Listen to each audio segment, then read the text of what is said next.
Good morning. It is the week of March 10th. We're back out at the rugby property. Today we will be talking about stormwater management, and we'll also have a chat with Jim Shiminski, the Executive Director of Portland Rugby.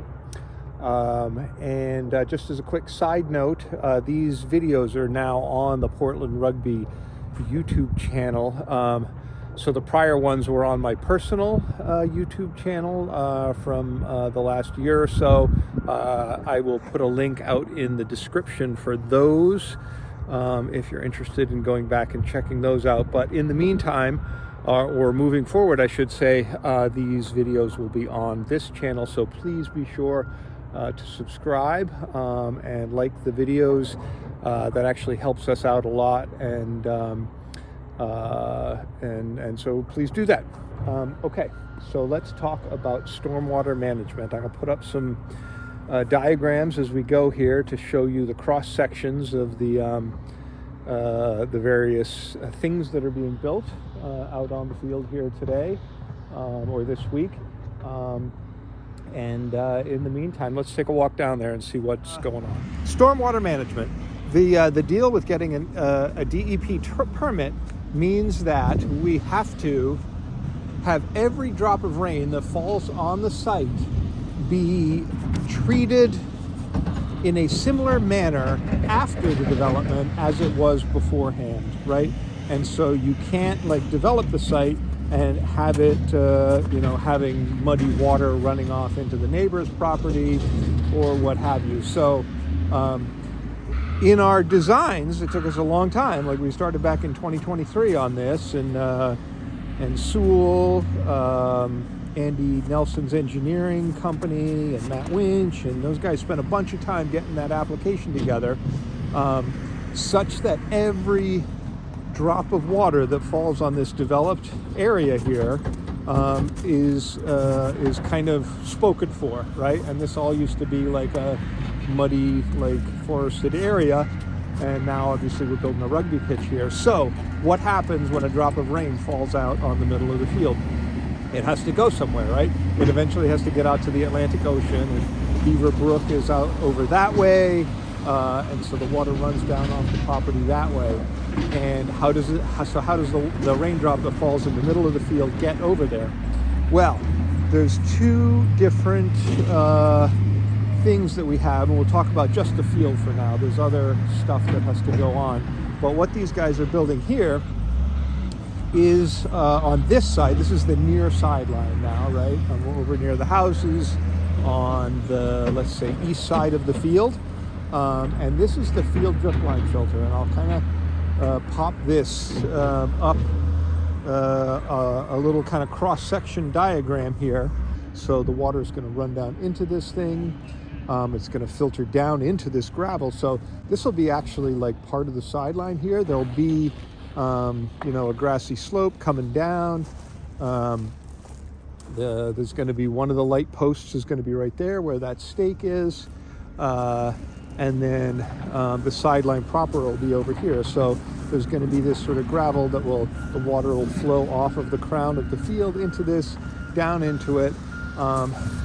And there's going to be some pipes, I think. Oh, so you can actually see it kind of right here, right? They have the gravel, the sand that's underneath it, and then this fabric material that's kind of underneath it. And so this thing has got a big capacity to get and channel water out down to the swale, I guess, at the southern end of the field where the water will run down and then over off of the property pool. All right, now we're going to go on and look at the other side, which is where the under-drain soil filter is going to be, which is a little bit of a different view. Okay, so now we're over on the far side of the field. Okay, so we looked at the field drip line filter, and now we are looking at the under-drain soil filter, or these guys, the Woods guys, call these things ponds, because that's what they are. The water is going to actually collect in this thing. So I'll put a picture up, but you'll see that we have about 18 inches, I think, of draft in here. So this is all going to get filled in with stone and some pipe. Will eventually get put out into this thing, and then this is actually going to be like a concavity here, right? And the idea is it's supposed to fill up with water. I think there's about 18 inches of water that can fill up into it, and then there's a filter medium down below. I can't remember, it's like rocks or gravel and then there's soil on top of it. So there will be grass at the bottom of this. This will be a smooth, like grassy surface, but it'll be an indentation that'll go down so that the whole thing will fill up with water, with the idea that then there's going to be pipes that come out the side of it. Oh, and it looks like this is where, yeah, see? So the pipe is going to come out here, right? So from here, this thing will fill up with water, and then there's going to be a pipe that's going to come out down here. I think it's already there. And then somehow there's supposed to be a little valve on the pipe itself, so that on the first like really big rain event where the thing fills up with water, then we're supposed to well, here we go with the moving some of the fill around. We're supposed to tune this valve on the side of this thing, so when this whole thing fills up with water, and there's another one just like it down here that we'll see in a second, it takes 24 hours for the water to filter down through this layer of soil and other like filtration medium that's in there, and then it will run off of the property over into down into the little stream that's down there. So this is actually just on Steve Swinburne's side. That's the property stake right there. So this is we're on our property. That's Steve Swinburne's property, and that's Dick Waterhouse's property. Yeah, so that's that. And let's go have a look at the. Okay, so this is the other beginnings of the under drain soil filter. They've just got the trench dug here, but you'll also see that here's our retaining wall. That the kind of one of the few retaining walls that survived the value engineering,